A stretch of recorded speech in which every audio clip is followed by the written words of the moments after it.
I think a compound will always contain the same mass of elements, of different elements. Okay. Same mass नहीं.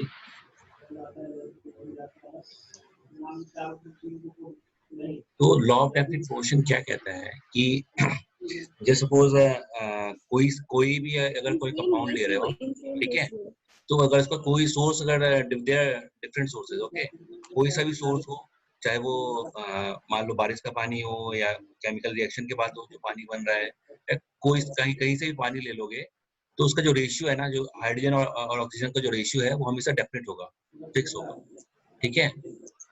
तो क्या कह रहे हैं, इररिस्पेक्टिव ऑफ सोर्स, है ना, सोर्स चाहे कुछ भी हो, लेकिन वो क्या होगा कि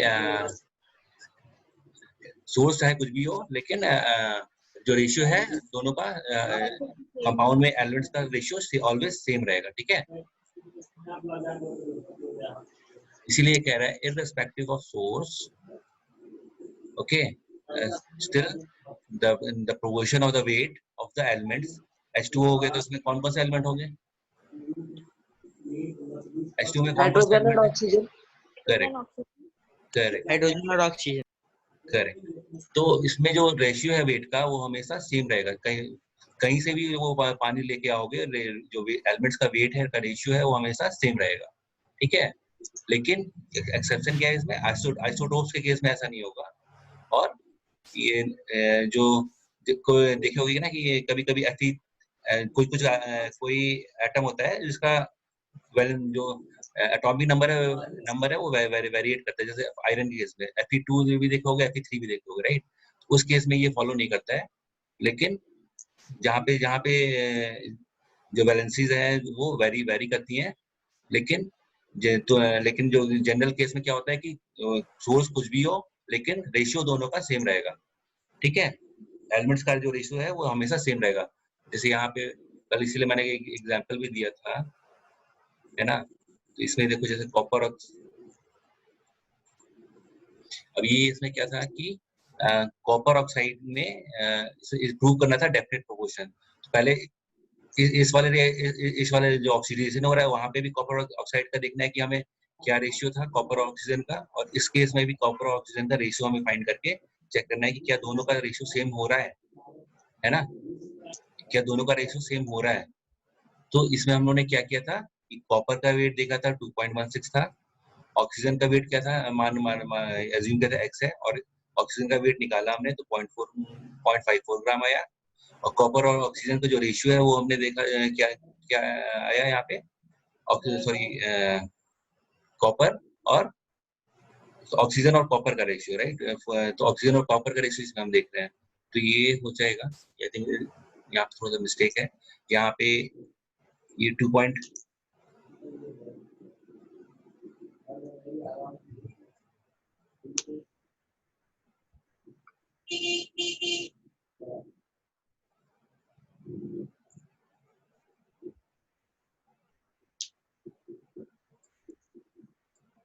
यहाँ पे क्या होगा, 2.16 डिवाइड बाई 0.54 इक्वल टू 4:1, ठीक है.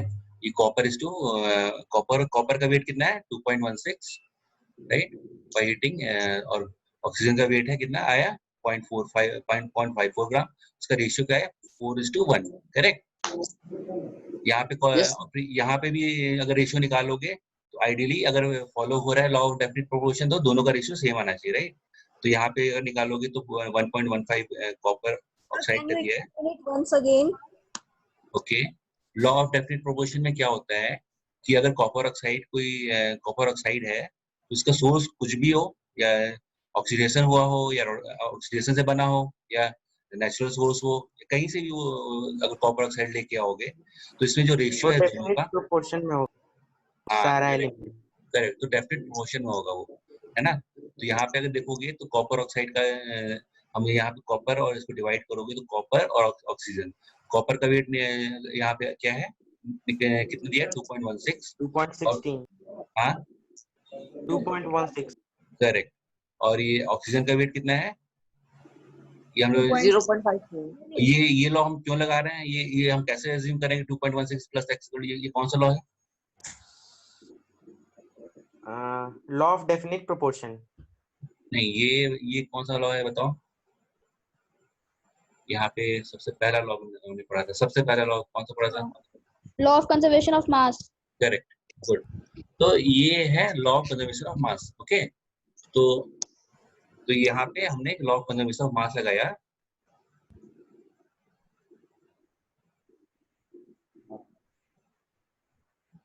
तो यहाँ पे law of conservation of mass लगाया और हमने फाइंड आउट किया कि ऑक्सीजन का जो वेट है 0.54 ग्राम है। ठीक है, तो कॉपर इज टू ऑक्सीजन का वेट कितना हो गया? 4:1। ओके, फिर अब यहाँ पे रिडक्शन के आफ्टर रिडक्शन जो रिडक्शन हुआ इसका, तो यहाँ पे रिडक्शन पढ़ा होगा राइट, इस बेसिस की ऑक्सीजन जहाँ से ऑक्सीजन हट जाए वो रिडक्शन हो जाएगा, जहाँ ऑक्सीजन जुड़ जाए वो ऑक्सीडेशन हो जाएगा। यहाँ पे अगर जब निकालोगे कॉपर इज टू ऑक्सीजन का रेशियो, तो फिर यहाँ पे भी जो आएगा वो 0.992 is to 0.23 और ये क्या आएगा 4:1। तो दोनों का रेशियो हमेशा सेम रहेगा। सोर्स कुछ भी हो, यहाँ पे ऑक्सीडेशन हुआ था, यहाँ पे नेचुरल, यहाँ पे पहले से ही बना हुआ था कॉपर ऑक्साइड, उसका यहाँ दोनों इसमें भी जो रेशियो है कॉपर इज टू ऑक्सीजन और कॉपर इज टू ऑक्सीजन, दोनों का रेशियो सेम है। अभी क्लियर है? किसी कोई doubt? No sir. Good, great, fine. Again, just I have added one new slide to let you know ये law of multiple proportion मैंने कल कुछ पढ़ाया था right? Remember? Law of multiple proportion मैंने कल पढ़ाया था, ये आपको याद है क्या होता है? Sir, the two elements combine to form more than one compound. That is multiple proportion. Is it? Law. इसे कौन कर रहे हैं?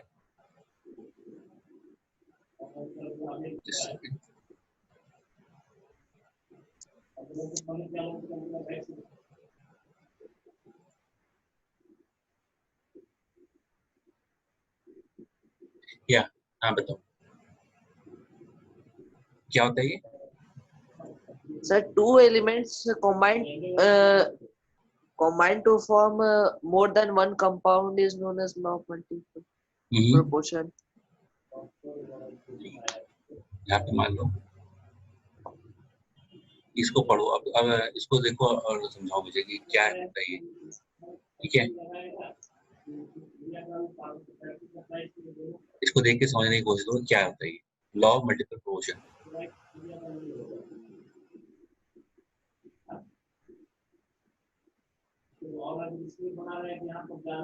प्राची, ये समझ में आ रहा है लॉ ऑफ मल्टीपल प्रोपोर्शन क्या होता है? Can you explain what is this law of multiple proportion?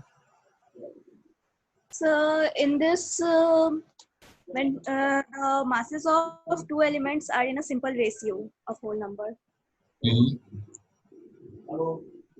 ठीक है, तो इसमें क्या होता है कि अगर more than one compound two elements का बन रहा है, ठीक है, अगर मोर देन वन कंपाउंड दो एलिमेंट से दो, ये यहाँ पे क्या है नाइट्रोजन ऑक्सीजन है, यहाँ पे भी क्या है नाइट्रोजन ऑक्सीजन है, तो यहाँ पे दोनों से क्या बन रहा है? दोनों से दो अलग अलग कंपाउंड बन रहा है ना? तो ये भी कंपाउंड बन रहा है, ये भी कंपाउंड बन रहा है, करेक्ट? तो यहाँ पे अगर हम देखते हैं वेट, अगर नाइट्रोजन का वेट सेम रखते हैं सब में, मतलब 28, ठीक है, तो ऑक्सीजन का जो वेट निकल के आएगा वो एक सिंपल रेशियो में होगा। सिंपल रेशियो में in the sense, simple ratio क्या होता है? आइडिया है कुछ? सिंपल रेशियो क्या होता है? सिंपल जो रेशियो होता है, फाइनल जो रेशियो जो है, सिंपल रेशियो किसको कहते हैं हम लोग? क्या कहते हैं? Simple ratio. क्या होता है ये आइडिया? जब सिंपल इसका रेशियो करोगे तो एक होल नंबर आएगा इसका, ठीक है, the ratio of small whole number. Simple ratio क्या होता है? आइडिया? जैसे मान लो एक होता है 1:2, ठीक है, ये होता है सिंपल रेशियो। लेकिन अगर 2:4 ये सिंपल रेशियो है? ये नहीं है, ठीक है, क्योंकि इसको और रिड्यूस कर सकते हो, मतलब तब तक रिड्यूस करते रहो जब तक कि स्मॉलेस्ट फॉर्म में ना आ जाए। हाँ, स्मॉलेस्ट फॉर्म में ना आ जाए, करेक्ट। तो ये सिंपल रेशियो नहीं है, लेकिन ये सिंपल रेशियो है, ठीक है। तो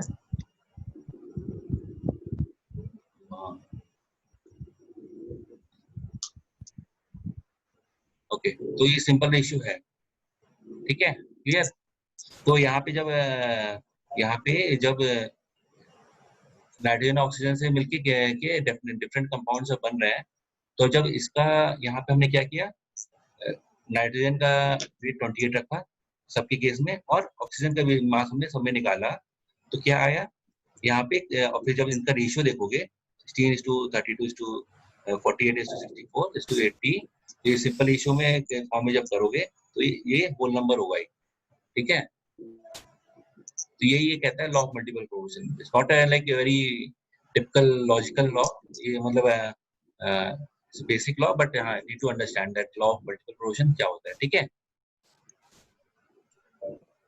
क्लियर है। तो अब मैं यहाँ पे बोल रहा था, यहाँ पे देखो, यहाँ पे अगर तुम देखोगे हाइड्रोजन और ऑक्सीजन से बन रहा है वाटर, और हाइड्रोजन और ऑक्सीजन से बन रहा है हाइड्रोजन पेरोक्साइड, करेक्ट। तो इसमें भी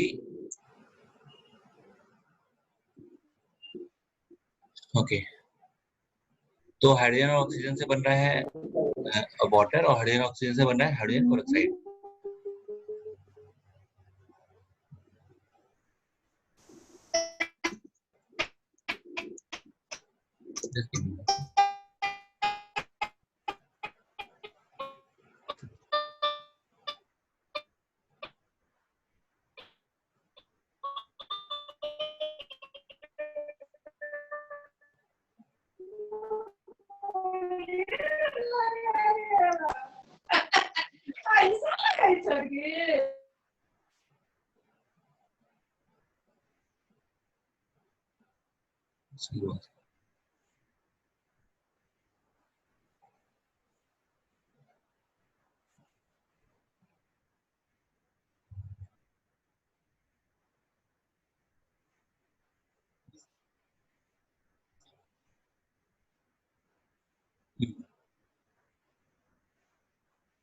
तो हाइड्रोजन और ऑक्सीजन के जो वाटर जो बन रहा है, और यहाँ पे बन रहा है हाइड्रोजन पेरोक्साइड, ठीक है।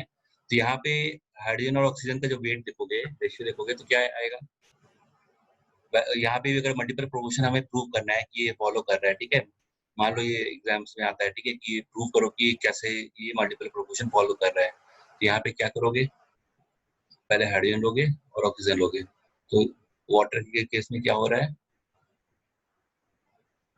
2 ग्राम ऑफ हाइड्रोजन, और यहाँ पे क्या हो रहा है, 16 ग्राम ऑफ, करेक्ट। और यहाँ पे हाइड्रोजन पेरोक्साइड के केस में क्या हो रहा है, 2 ग्राम ऑफ हाइड्रोजन और 32 ग्राम ऑफ ऑक्सीजन, करेक्ट।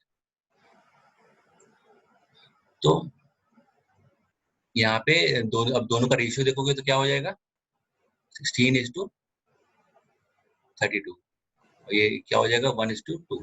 तो ये whole number, simple whole number ratio follow कर रहा है, तो ये कहेंगे हम लोग कि मल्टीपल प्रोपोर्शन फॉलो कर रहा है, ठीक है। Is it clear?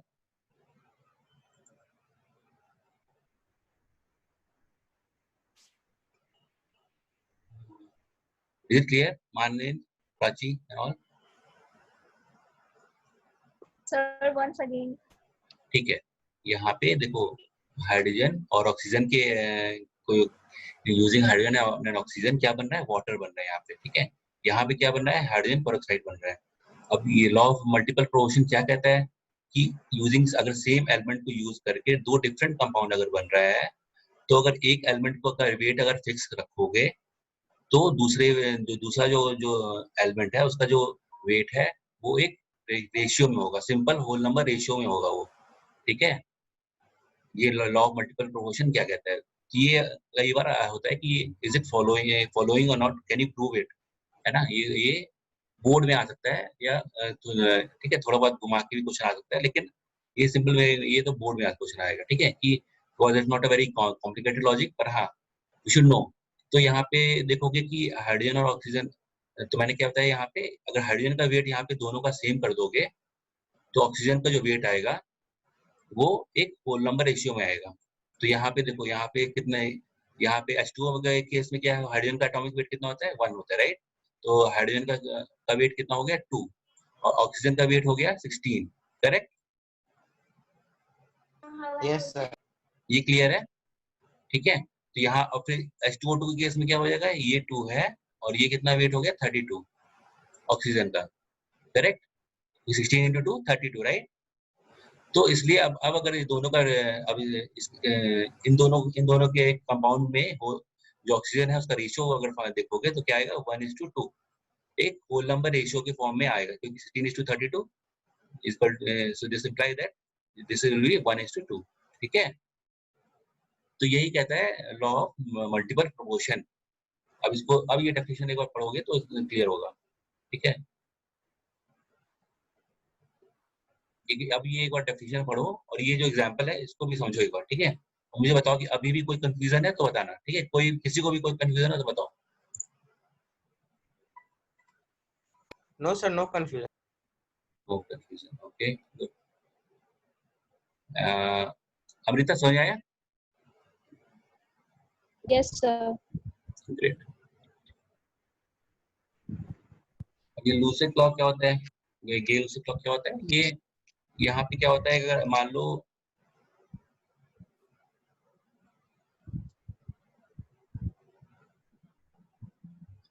अगर कोई रिएक्शन हो रहा है, ठीक है, मान लो कोई रिएक्शन हो रहा है H2 + Cl2, तो यहाँ पे to give rise to 2 mole of HCl, right. यहाँ पे क्या होता है, ये जब अगर जिस मोल में है उसी में कहेंगे हम लोग 1 litre of hydrogen give plus 1 litre of chlorine, what it gives, 2 litre of hydrogen chloride, ठीक है। तो ये क्या क्या कहता है कि when gases combine,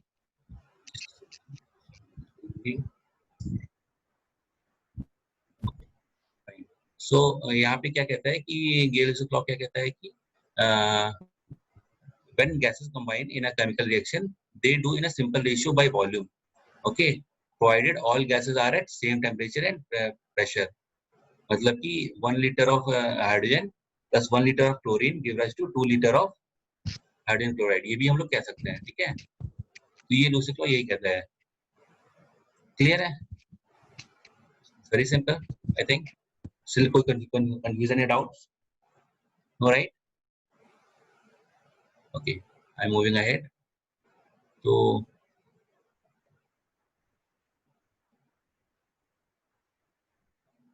okay, Avogadro hypothesis क्या होता है ना, यहाँ पे अगर सेम चीज वहाँ वहाँ ये अगर देखोगे तो ये क्या कह रहा है, 1 मोल ऑफ हाइड्रोजन, मतलब एक ही को देखो, एक ही रिएक्शन, एक ही लॉ को थोड़ा ट्विस्ट करके एक और लॉ बना दिया और कुछ नहीं किया, ठीक है। यहाँ पे एवोगाड्रो हाइपोथेसिस जो है वो ना उसी को ट्विस्ट करके बनाया है। जैसे यहाँ पे देखो, यहाँ पे क्या कह रहा है,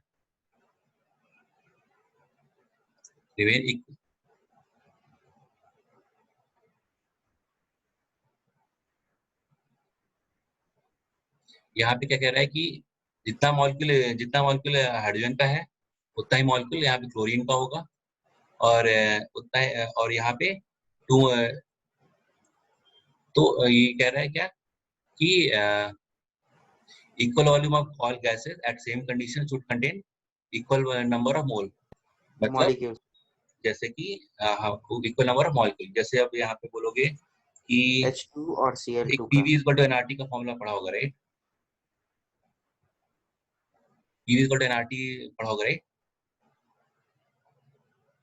PV = nRT पढ़ा होगा, राइट, आप लोगों ने बेसिक्स गैसेस का इक्वेशन में। तो यहाँ पे अगर P कांस्टेंट है,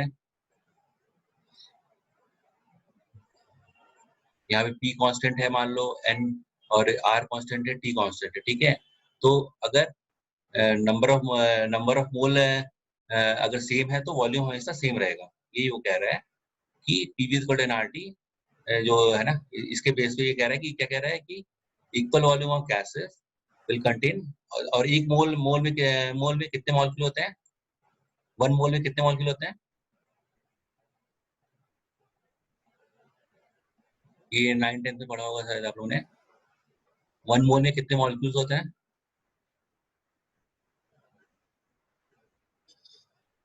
मानवीन कैन यू टेल 1 मोल में कितने मॉलिक्यूल होते हैं?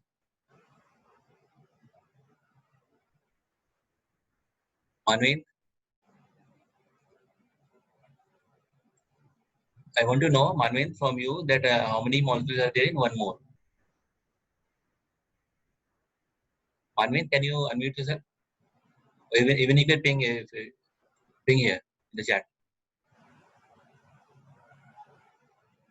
Okay, Prachi, can you tell 1 mole में कितने molecules होते हैं?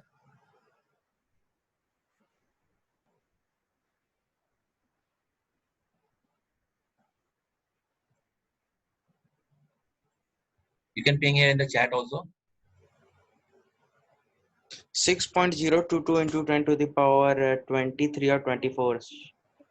23 या 24? 23. Correct. और 1 mole बनाना में कितने बनाना होते हैं?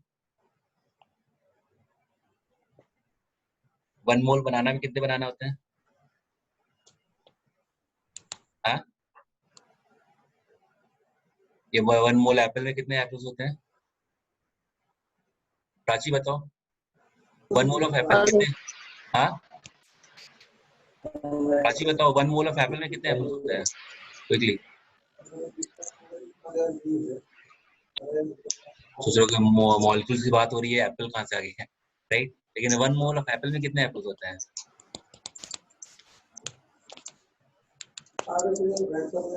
नहीं, no idea, any idea? Priyanshu बताओ 1 मोल ऑफ एप्पल में कितने एप्पल होते हैं? Sir, maybe 6.022 into 10 to the power 23. Correct. तो एक मोल का मतलब ही होता है कि एवोगाड्रो नंबर के बराबर का क्वांटिटी, ठीक है? तो इट्स नॉट लाइक कि एटम के केस में मोल यूज होता है, मॉलिक्यूल के केस में यूज होता है, एप्पल के केस में होता है, बनाना के केस में होता है, कुछ भी, ठीक है? कुछ भी हो, 1 मोल का मतलब एवोगाड्रो नंबर ऑफ आइटम्स, ठीक है? क्लियर है? Yes sir. गुड।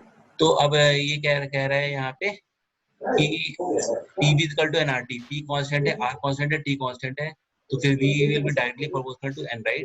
तो अगर मोल यहाँ पे क्या है कि वॉल्यूम्स इक्वल है, तो मोल इक्वल होगा N, तो कह सकते हैं हम लोग यहाँ पे, so can you mute yourself? तो यहाँ पे क्या कह सकते हैं, V1 upon V2 is equal to N1 upon N2, right? तो अब अगर यहाँ पे मोल और मोल में क्या होता है, एटम्स होता है, राइट? तो एवोगाड्रो नंबर N1 into कितना एटम होगा, कितना एटम होगा, या कितना मॉलिक्यूल्स होगा इसमें? अगर एटम की बात करें तो एटम है, मॉलिक्यूल की बात करें तो मॉलिक्यूल, से कितना मॉलिक्यूल्स होगा, Na के बराबर, राइट? और यहाँ पे भी N2 into Na के बराबर मॉलिक्यूल्स होगा। यहाँ A1 है, क्लियर है?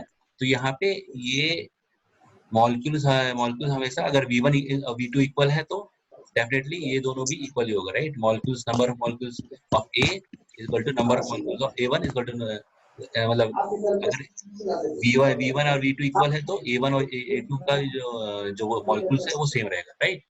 क्लियर है? एवोगाड्रो हाइपोथेसिस क्या है, क्या कह रहा है? I think now it's clear.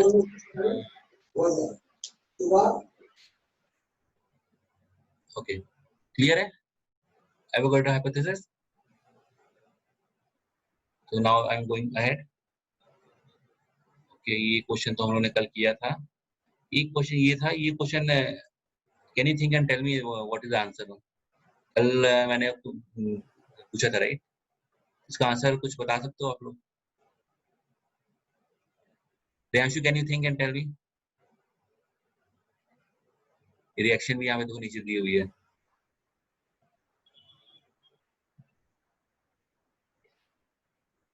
Hmm,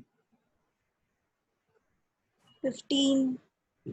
correct, 15 होगा, है ना? क्यों होगा 15? Can you explain?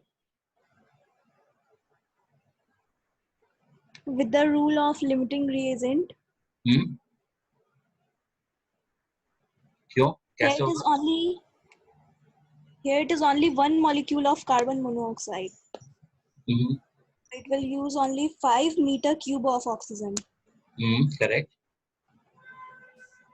और कार्बन डाइऑक्साइड कितना बनेगा? 100 meter cube. 100 और 10? 10. 10 करेक्ट। तो 10 तो कार्बन डाइऑक्साइड बन जाएगा, और कितना बच गया ऑक्सीजन का? 5. करेक्ट। तो आंसर इसका क्या हो जाएगा? B. Okay Manveen, is it clear to you now? Yes, sir.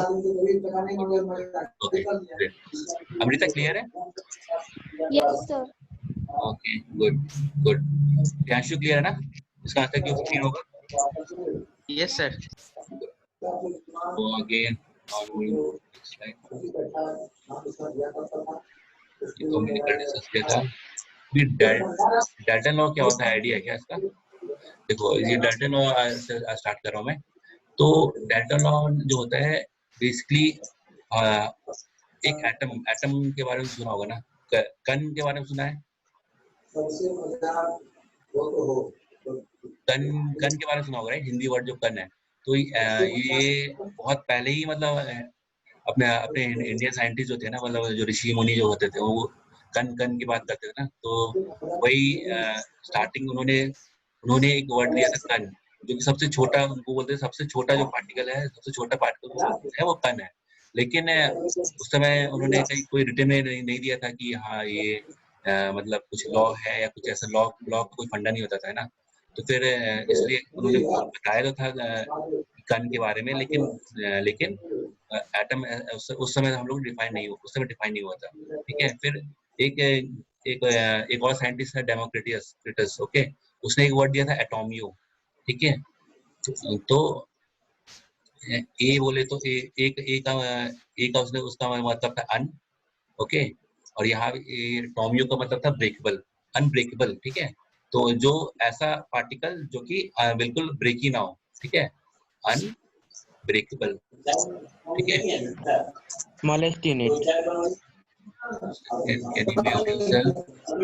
Manvin.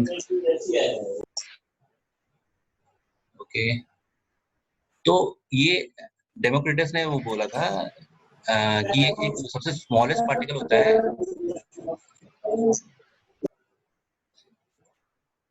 तो सबसे स्मॉलेस्ट पार्टिकल होता है जो कि अनब्रेकेबल होता है, इसलिए उसने बोला एटोमियो, ठीक है।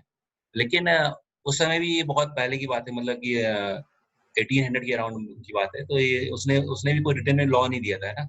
तो फिर फाइनली डाल्टन ने एक लॉ लेके आए, है ना। उन्होंने इधर रिसेंट ये 1900 अराउंड 60 या 50 की बात है जो भी, है ना। तो उन्होंने एक लॉ लेके आए डाल्टन लॉ, ठीक है। यहाँ पे उन्होंने बोला कि matter consist of individual atoms, matter जो होता है वो एटम से बना होता है, ठीक है। अब फिर उन्होंने क्या बोला कि atom of same element are identical in all aspect, okay. तो अगर इसका कहने का मतलब ये क्या था कि अगर कोई कार्बन ले रहे हो, कार्बन कहीं से भी ले रहे हो, है ना, कहीं से भी ले रहे हो, कोई सा भी सोर्स है ना, तो उसका जो एटम है उन सब का प्रॉपर्टी सेम रहेगा, ठीक है। अब लेकिन अगर डिफरेंट एलिमेंट्स अगर एटम ले रहे हो, तो they will be different in all respects. फिर वैसे ही उन्होंने एक और बोला, एक और दिया कि it is the smallest unit that take part in a chemical reaction. जो केमिकल रिएक्शन होती है उसका एक स्मॉलेस्ट पार्ट जो यूनिट जो होता है वो एटम होता है, ठीक है। तो atom can neither be created nor be destroyed in a chemical reaction, okay. So atom ना क्रिएट होगा ना डिस्ट्रॉय हो सकता है। फिर एटम ऑफ टू और मोर element combine in a fixed ratio two form compound. Compound के बारे में आप जानते ही हो, राइट, कि जैसे H2O है तो ये कंपाउंड है।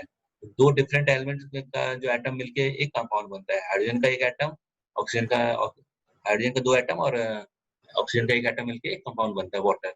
तो इस तरह से फिर एक और उन्होंने पॉइंट बोला कि chemical reaction involve rearrangement of atoms, मतलब एटम का रीअरेंजमेंट होता है, तब वो जो होता है उसको कहते हैं हम लोग केमिकल रिएक्शन। तो ये डाल्टन लॉ था, ठीक है।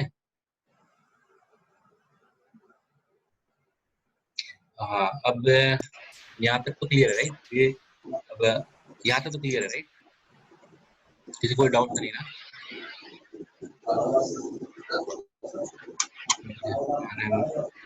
Motivating you,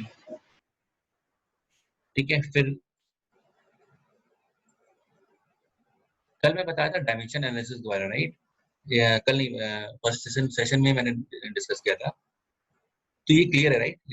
1 inch is equal to 2.54 centimetre. Okay, ये डायमेंशन एनालिसिस को यूज कहाँ करते हैं, कैसे करते हैं, ये आप लोग क्लियर, राइट? कि 1 इंच, ये क्यों मैंने क्यों लिखा है 1 inch upon 2.54 centimetre equal to 1, 2.54 centimetre, क्योंकि 1 इंच और 2.54 सेंटीमीटर दोनों इक्वल है, तो इसलिए हम लोग यहाँ पे इसको नीचे ले आएंगे तो 1 अपॉन 2.54 सेंटीमीटर हो जाएगा इक्वल टू 1।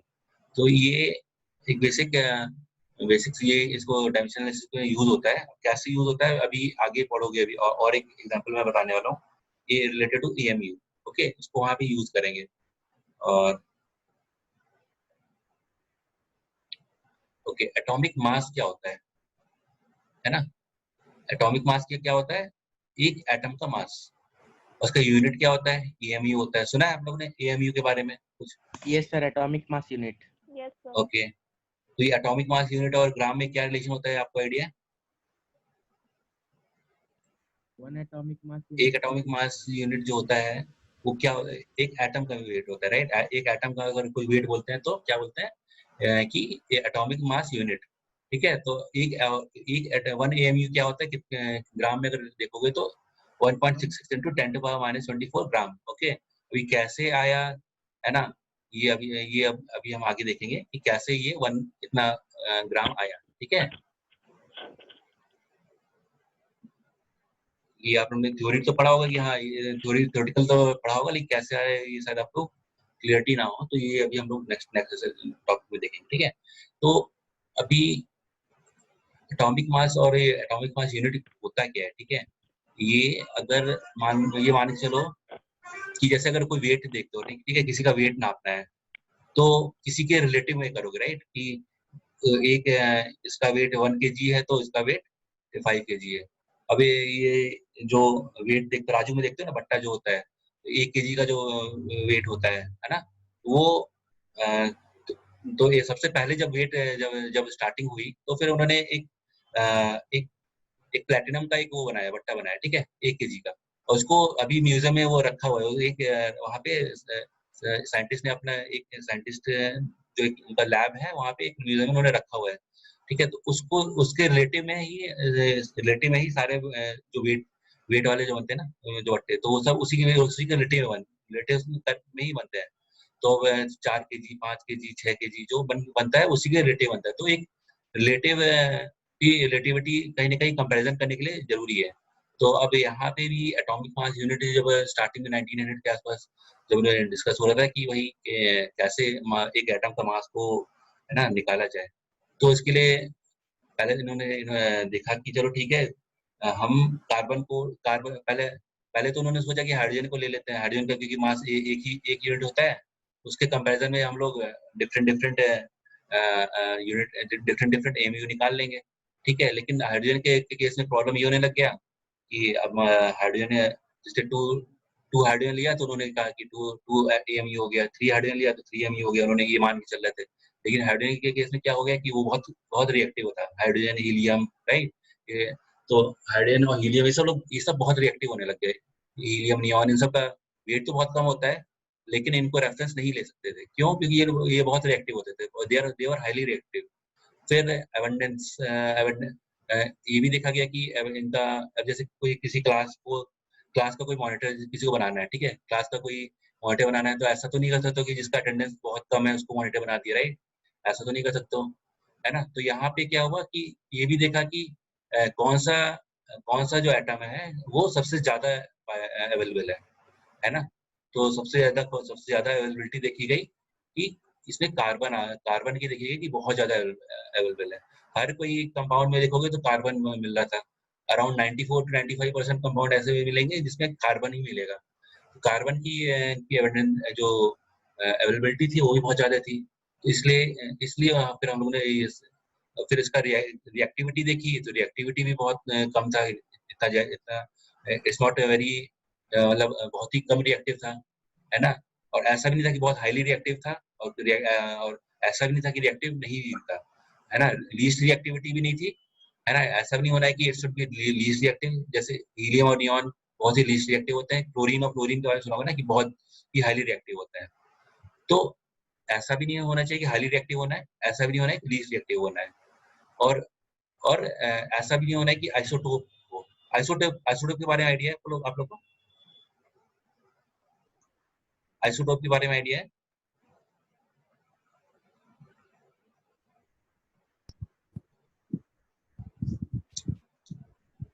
आइसोटोप के बारे में आइडिया है? Yes, मानवी, sir. Prachi, you all know right? Isotope क्या होता है? Can you tell? Amrita, can you tell? Sir isotope होता है वो एलिमेंट जिसमें सिमिलर फिजिकल और केमिकल प्रॉपर्टीज होते हैं but differ in atomic mass होता है। करेक्ट। सिमिलर क्यों होता है?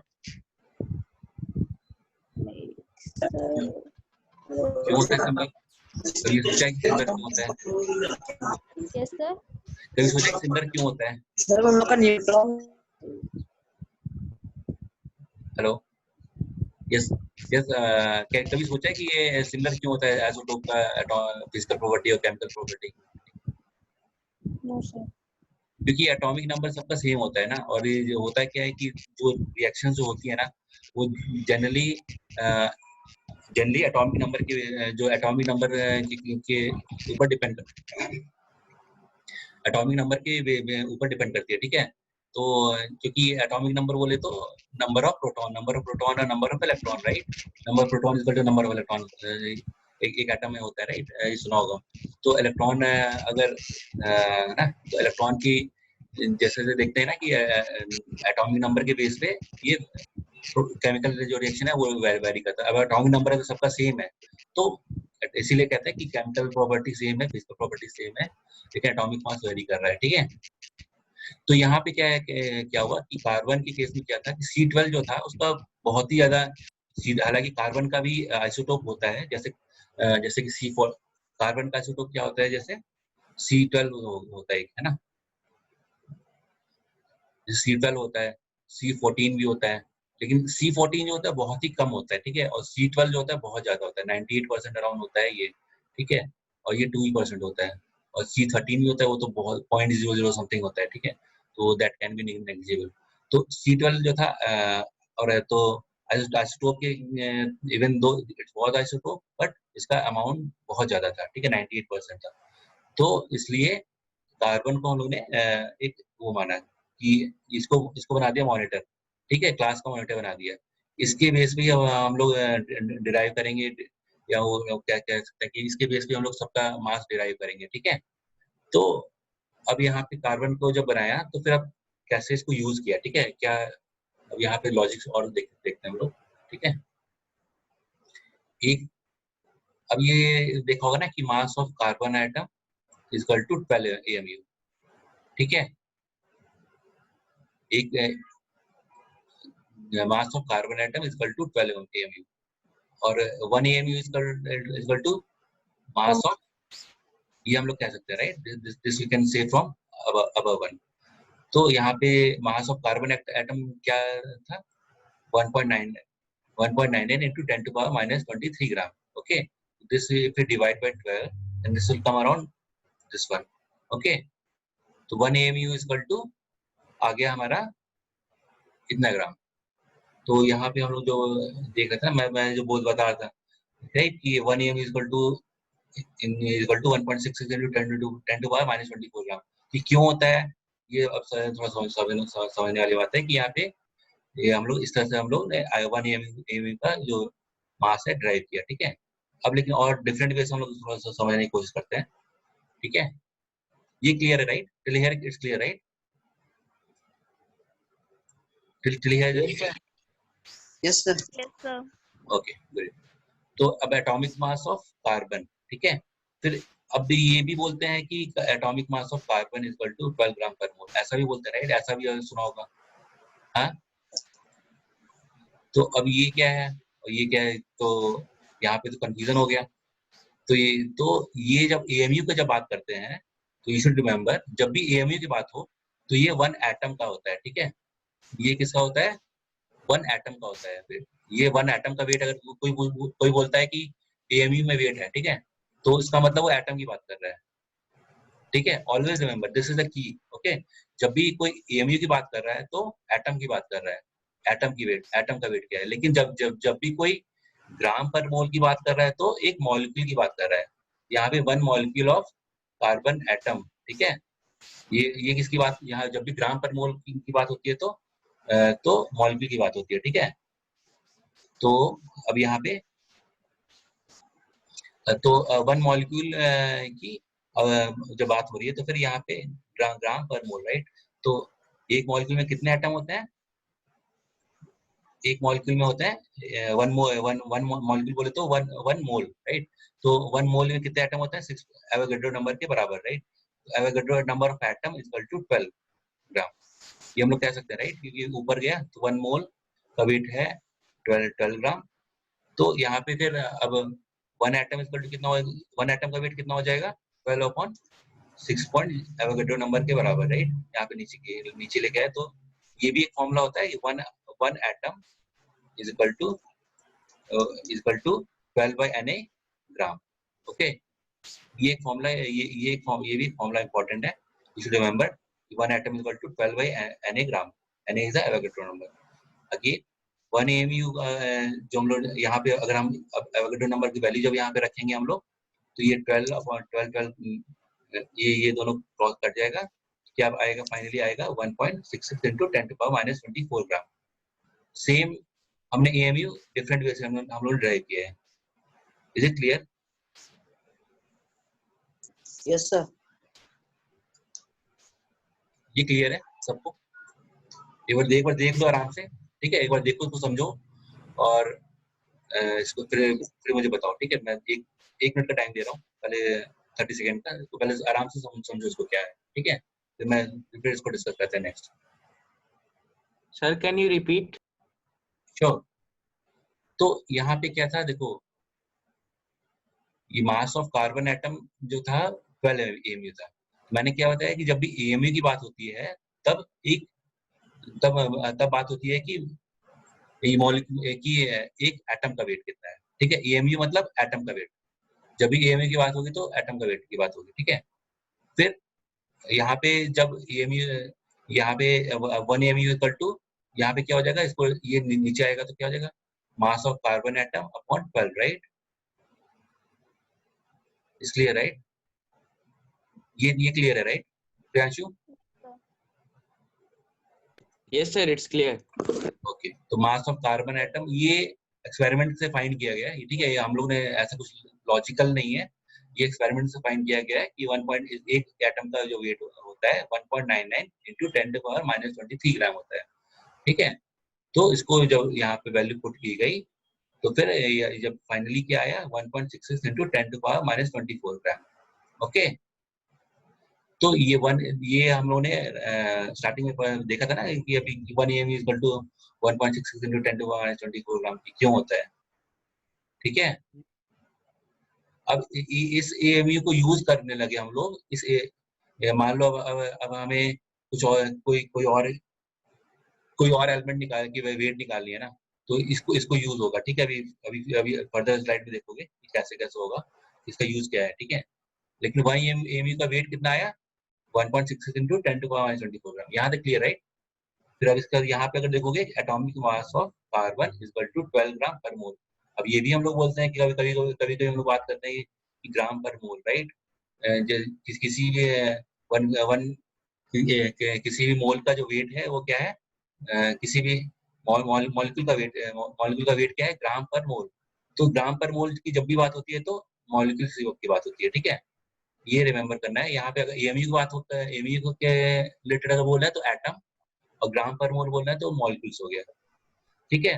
तो फिर यहाँ पे एक मोल में कितने एटम होते हैं? एवोगैड्रो नंबर के बराबर, ठीक है।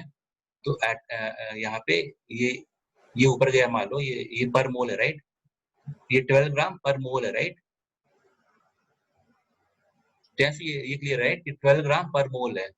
Yes, मतलब एक मोल का कितना वेट है? 12 ग्राम। Yes. एक मोल का कितना वेट है? 12 ग्राम। 12 ग्राम। तो एक मोल में Can कितने you एटम होते हैं? from atomic mass of एक carbon मोल में quantity? एवोगाड्रो नंबर के बराबर एटम होते हैं। तो एवोगाड्रो नंबर ऑफ एटम का कितना वेट हो गया? 12 ग्राम। ठीक है, ये क्लियर है? Yes, sir. ये सबको क्लियर है? यहाँ पे थोड़ा बिट कंफ्यूजिंग, ठीक है, थोड़ा इसको ध्यान से सुनना, समझना कि एक अगर एटॉमिक मास ऑफ कार्बन अगर बोलते हैं 12 ग्राम पर मोल, एक मोल का कितना वेट हो गया? 12 ग्राम। एक मोल में हम लोग बोलेंगे कि इतने एटम होते हैं, और एक एटम का कितना वेट हो गया?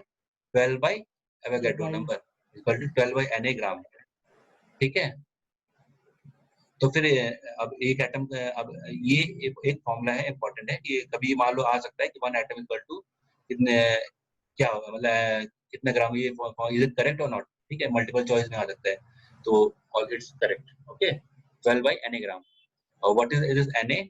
This is the Avogadro number. Okay, तो so 1 AMU is equal to 1 by Na gram. Tension अब ये क्लियर है? अगर अभी भी नहीं क्लियर फिर से मैं बताता हूँ। Sir, can you repeat from atomic mass of carbon?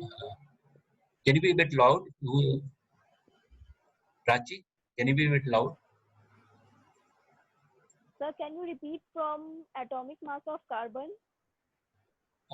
Voice बहुत स्लो आ रहा है तुम्हारा। You ping in the chat. Can you ping in the chat? Saying to repeat from the atomic mass of carbon. Sorry. She is saying to repeat from the atomic mass of carbon. Okay. तो atomic mass of carbon जो होता है 12 gram per मोल होता है। ठीक है, ये तो ये पढ़ा होगा ना कि atomic mass of carbon equal to 12 gram per mole. ये मतलब कि ये भी मतलब प्री डिफाइंड एक्सपेरिमेंट के थ्रू फाइंड हुआ है, तो 12 ग्राम पर मोल। ठीक है, और जब भी ग्राम पर मोल की बात होती है तो ये मॉलिक्यूल की बात होती है। तो यहाँ पे देखो, यहाँ पे अब एक मोल में 12 ग्राम पर मोल, तो ये मोल, ये इसका मतलब क्या होता है? इसका मतलब क्या होता है कि 1 मोल का कितना वेट है? 12 ग्राम। करेक्ट? करेक्ट प्राची? यस और नो? 12 ग्राम पर मोल का मतलब क्या होता है? 1 मोल का कितना वेट है? 12 ग्राम। 12 जैसे ग्राम। है ना? तो अब और एक मोल में कितने एटम होते हैं? 6.023 into 10 to the power 23. Correct. तो फिर ये एवोगाड्रो नंबर ऑफ एटम के बराबर होते हैं। तो इतने एटम का कितना वेट है? 12 ग्राम। तो 1 एटम का कितना वेट हो गया? 12 बाई Na, राइट? तो इसीलिए 12 बाई Na है। प्राची क्लियर है? यहाँ तक क्लियर है? Yes, sir. Okay, great. तो अब ये अब और 1 एटम का जो वेट होता है वो क्या, वो किसमें डिफाइन होता है? वो क्या क्या क्या कहते हैं हम लोग? AMU, right? AMU। तो 1 AMU इज इक्वल टू क्या हो गया? 1 by Na gram is equal to 1 by 1.66 into 10 to the power minus 24 gram. Is it clear now, Prachi?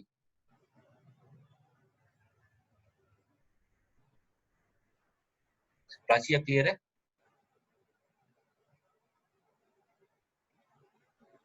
Still confused?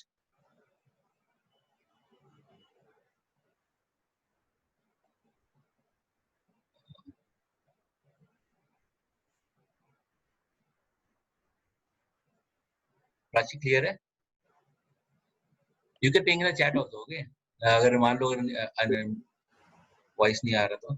Amrita clear है तुम्हें? तुम्हें Yes, clear? sir. Yes, The sir. chat is disabled. Oh, is it chat is disabled? Okay, okay, okay. I didn't notice it.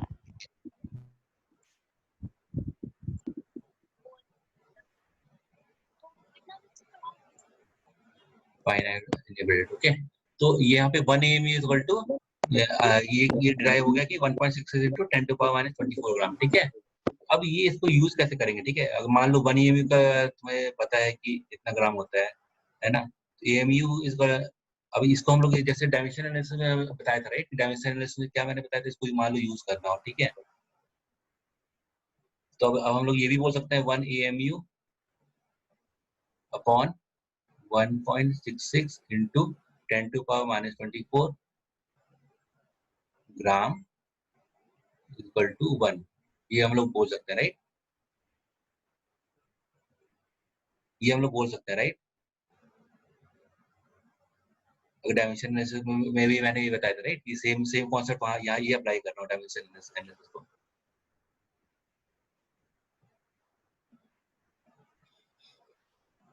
Priyanshu ये हम लोग बोल सकते हैं नहीं बोल सकते हैं, ये एक यूनिट फैक्टर है। Priyanshu Yes, sir. ये हम लोग बोल सकते हैं राइट, जैसे डायमेंशन एनालिसिस में मैंने बताया था ना कि इफ रिमेंबर एक बार फिर से मैं देख go through just let me open that slide quickly। तो यहाँ पे जो मैंने बताया था ना 1 inch upon 2.5 centimetre equal to 1, Yes, sir. Yes, correct. sir. तो सेम Yes, sir. फंडे से हमने यहाँ पे भी बोल रहे हैं कि 1 AMU upon 1.66 into 10 to the power minus 24 gram Yes, sir. Equal It's to 1, correct. है ना। Yes. Yes, sir. Sir, Prachi messaged something. Okay, Prachi, are you able to hear my voice now?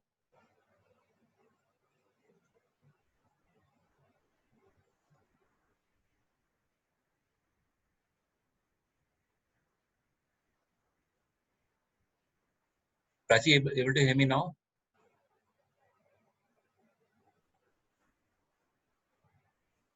Okay, great।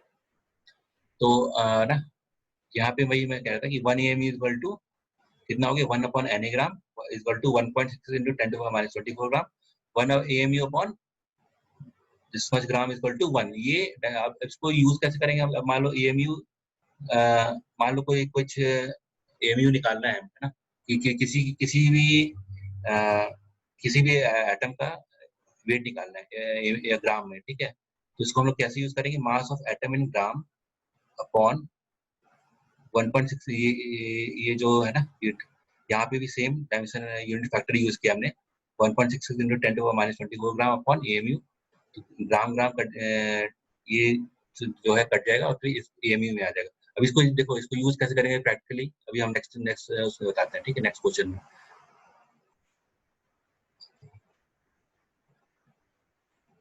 अभी इतना उतना clear नहीं होगा, ये जब next में स्लाइड है ना बताता हूँ। यस,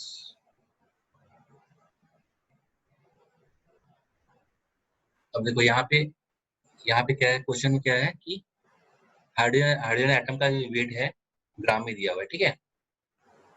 हाइड्रोजन एटम का वेट ग्राम में दिया हुआ है। अब इसको AMU में निकालना है, किसमें निकालना है? AMU में। तो सेम जो डायमेंशन है वो कैसे लगाएंगे हम लोग, और किसमें निकालना है इसको? हमें AMU में निकालना है, राइट। तो ऐसा कुछ करेंगे कि ग्राम और ग्राम को हटाना है और AMU में लाना है, राइट। तो यहाँ पे 1.66 into 10 to the minus 24 ग्राम पर AMU से हम लोग डिवाइड करेंगे, तो हमारा AMU में निकल जाएगा। यहाँ पे अगर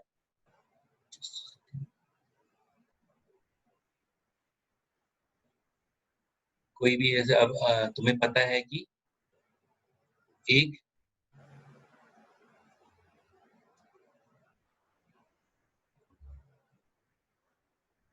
तुम्हें यहाँ पे ये पता है कि एक AMU का जो वेट है।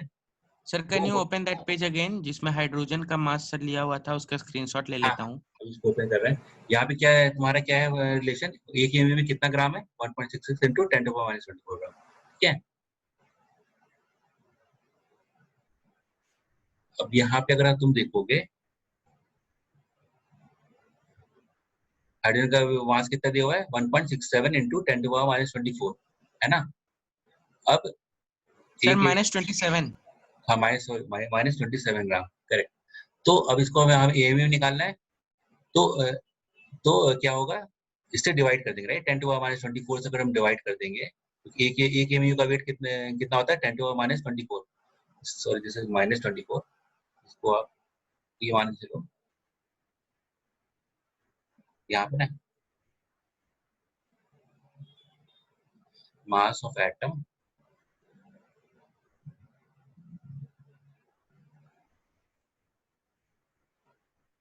Upon 1.66 into 10 to the power -24 okay gram per AMU। क्योंकि क्योंकि हम लोगों ने यूनिट फैक्टर डायमेंशन में क्या निकाला था? This upon 1 AMU equal to 1। इससे अब हम लोग डिवाइड कर देंगे तो ग्राम, यहाँ पे अगर देखोगे तो ये और ये कटेगा, ये ऊपर चला जाएगा, है ना। और ये फाइनली, हालांकि स्ट्रेट फॉरवर्ड है, ये हम डायमेंशन को लगा रहे हैं, लेकिन इट्स अ स्ट्रेट फॉरवर्ड कि 1.67 into 10 to the minus 27 को डिवाइड करो इससे, है ना। तो यहाँ पे क्या आएगा 1.0078 AMU, ठीक है। Is it clear?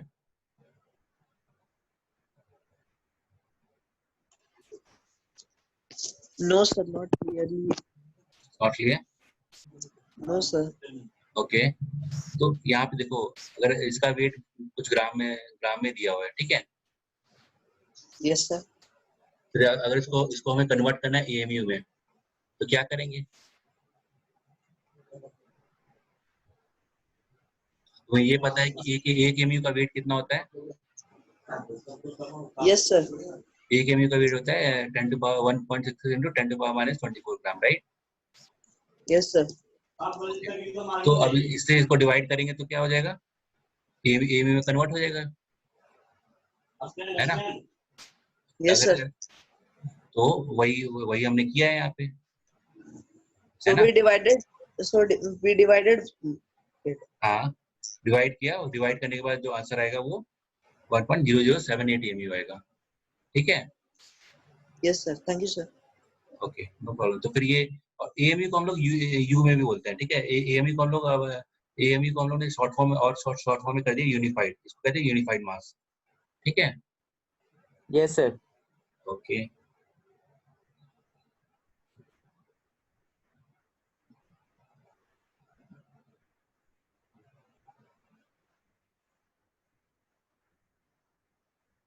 ये फॉर्मुलेज हैं कुछ, इसको तुम लोग नोट कर लो और ध्यान रखना, ठीक है, कि 1 AMU क्या होता है, मास ऑफ C12। मैं इसको 1 मिनट का टाइम दे रहा हूँ, इसको थोड़ा नोट, 2 मिनट का टाइम दे रहा हूँ, उसको नोट कर लो, ठीक है। और उसको एक बार देखो कि कुछ ऐसा कुछ इन सब फॉर्मुलेज में कुछ कंफ्यूजन है, डाउट है तो बताओ, है ना।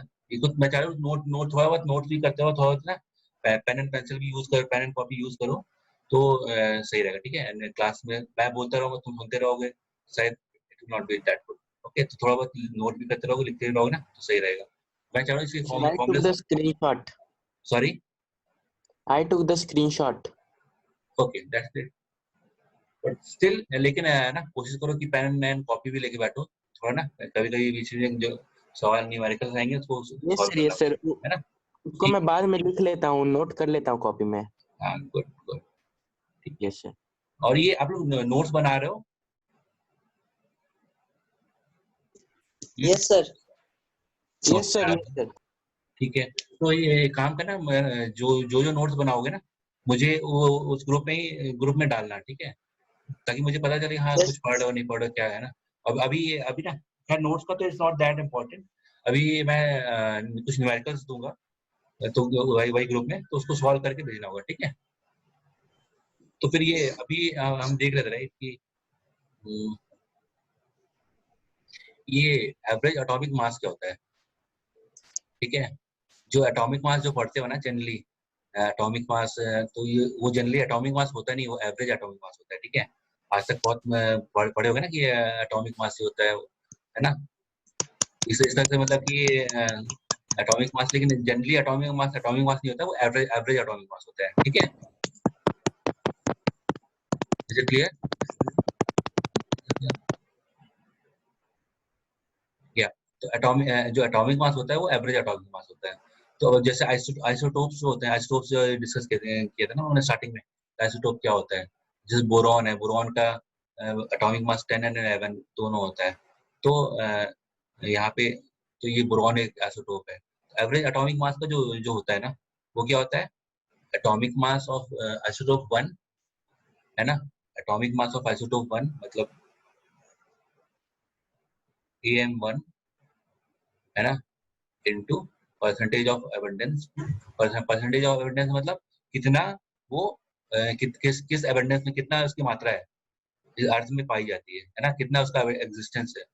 तो मान लो अगर अब कोई आइसोटोप 1 है, उसका एबंडेंस 1 है, समथिंग परसेंटेज 1 है, है ना, कुछ x% पाई जाती है, और फिर इसका दूसरा आइसोटोप है, उसका अपॉन 100 प्लस AM2, कोई दूसरा आइसोटोप इसका एटॉमिक मास है AM2, उसका भी कुछ परसेंटेज, जो परसेंटेज 2 है अपॉन 100। तो इन दोनों का तो एवरेज एटॉमिक मास क्या होता है, इन दोनों का ये फॉर्मूला होता है। ठीक है, ये क्लियर है, ये फॉर्मूला क्लियर है, ये जो मैंने जिस तरह लिखा है उससे क्लियर हो रहा है? Is it clear this formula? No, sir. Yes, sir. Okay, तो Sir, I have one doubt. हाँ बोलो। What is that one only? Average atomic mass. It is not fully clear. Okay, what is average atomic mass? Okay, if there is isotope, okay, and there for different isotope you will get different atomic mass. तो अब लेकिन अब जैसे एक class है, ठीक है, एक क्लास में अभी तो सब लोग 10th में थे, राइट? अब 10th से तुम लोग 11th में आए, क्लास वो तो क्लास 11th में ही, लेकिन एक ने ले लिया बायो, एक ने ले लिया मैथ्स, ठीक है, वो सब लोग क्लास Yes, 11 में, लेकिन किसी ने लिया बायो, किसी ने लिया मैथ्स, तो तुम लोग एक क्या हो, एक तरह से एक आइसोटोप हो, वो क्लास एग्जिस्टेंस क्लास 11 का ही है, लेकिन डिफरेंट वैरायटीज है, एक क्लास 11 में, एक क्लास सॉरी एक बायो में और एक मैथ्स में। तो ये एक तरह से, तो इस तरह से आइसोटोप क्या होता है कि सेम प्रॉपर्टीज है, लेकिन क्या है, एटॉमिक मास डिफरेंट है। तो अब लेकिन तो एवरेज एटॉमिक मास क्या होगा, है ना? एवरेज एटॉमिक मास जब की बात आई, तो इसमें देखा गया है कि इसको निकालने का फॉर्मूला बनाया एटॉमिक मास ऑफ आइसोटोप 1, हाँ इधर गॉट इट राइट?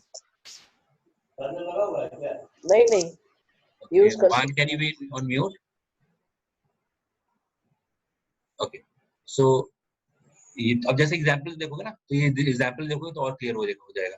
ये बोरॉन है, बोरॉन का 2 आइसोटोप होता है, ठीक है, एक होता है B10, एक होता है B11, एक में एक का एटॉमिक मास 11, एक का है 10।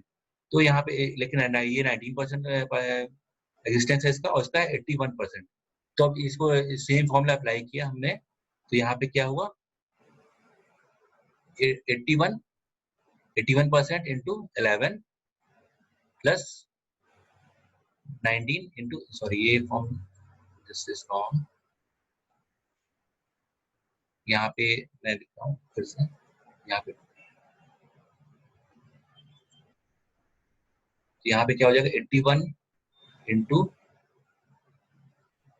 10 आप लोग बोलते रहो मेरे साथ, 81 इंटू 10 और 11, 10 देखो यहाँ पे 81% बोरॉन 11 का है, राइट? 11 करेक्ट। तो यहाँ पे 81 into 11 plus 19 into 10 19 into 10, correct, upon 100 है ना? ये कितना आ रहा है, ये बताओ मुझे जल्दी। सर वही सर 91 कितना आ रहा है?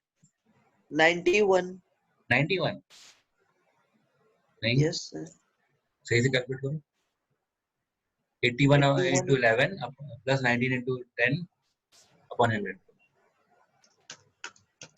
टेंशु बताओ क्या होगा इसमें से?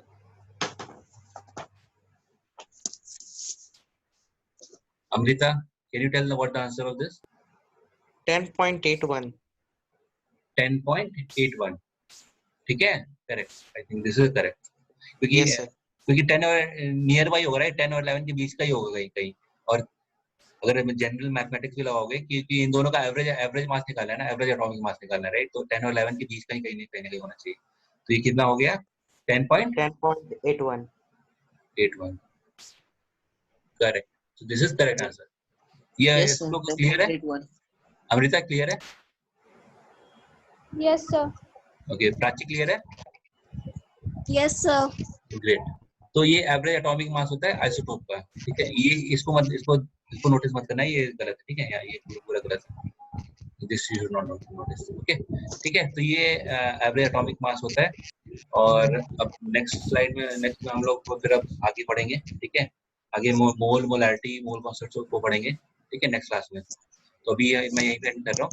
और हो सकता है इन बिटवीन अगर ना ऐसा, अच्छा एक चीज मुझे कंफर्म करना है कि ऐसा तो नहीं ना कि मतलब कि सैटरडे संडे और फ्राइडे के अलावा अगर मैं इन बिटवीन केमिस्ट्री क्लासेस कुछ लेता हूँ तो you all are ready, right? Yes, sir. I'm ready. Yes, I'm sir. ready. I'm ready. Great. तो क्योंकि मैंने जैसे बताया ना कि वो हो सकता है कि वो आधे घंटे की क्लास हो, लेकिन उसमें मैं एक टॉपिक कुछ कवर करूंगा, ठीक है। कोई important Yes, sir. Yes, topic sir. Cover करूंगा। और Yes, Yes, sir. No sir. problem. Amrita, are you fine, right? Yes, sir. Okay. Yes, sir. It's a great idea.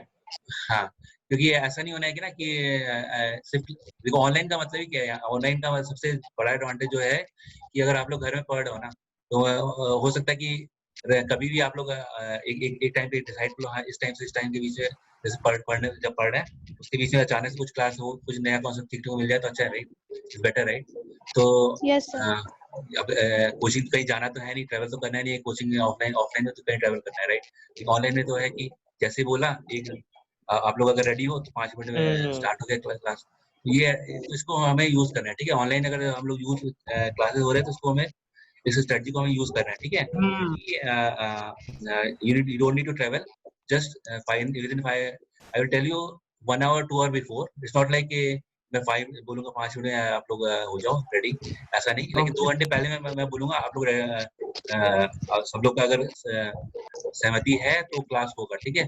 तो फिर अचानक से क्लास होगा, उसमें हम लोग कुछ नया कॉन्सेप्ट सीखेंगे, ठीक है। अभी हो सकता है मोल और मोल मोलैरिटी नेक्स्ट क्लास में मैं ना इन बिटवीन भी कुछ ले लूँ, ठीक है, अगर जैसा मैं अपना फिजिबिलिटी देखता हूँ, ठीक है। तो अभी मैं क्लास एंड कर रहा हूँ और इन बिटवीन मैं न्यूमेरिकल कुछ दूंगा और उसको सॉल्व करना होगा, ठीक है। आरसी मुखर्जी अभी है सबके पास या नहीं, आप लोगों ने लिया है नहीं लिया अभी तक? Yes, sir. आरसी मुखर्जी एक बुक मैंने बोला था, एनसीईआरटी के अलावा आप लोग को सप्लीमेंट्री बुक यूज करना है आरसी मुखर्जी अभी तक लिया है या नहीं लिया? No, sir, not now. Okay. Not yet. ठीक है, कोई नो प्रॉब्लम। मैं ना उसमें उसी बुक से कुछ क्वेश्चन दूंगा, ठीक है। तो उसको फिर करना सब लोग, ठीक है। ग्रुप में डालूंगा तो असाइनमेंट वो करके आप लोग को भेजना होगा, ठीक है। Okay, sir. तो ठीक है, अभी का क्लास में एंड करता हूँ यहाँ पे और नेक्स्ट क्लास में फिर हम लोग मिलते हैं, डिस्कस करते हैं आगे का, ठीक है। Okay, sir. Thank you, sir. Thank you, sir. Bye. Thank you, sir. No, sir. मैंने Bye, नहीं bye, लिया है. sir. Bye. Bye, sir. Bye.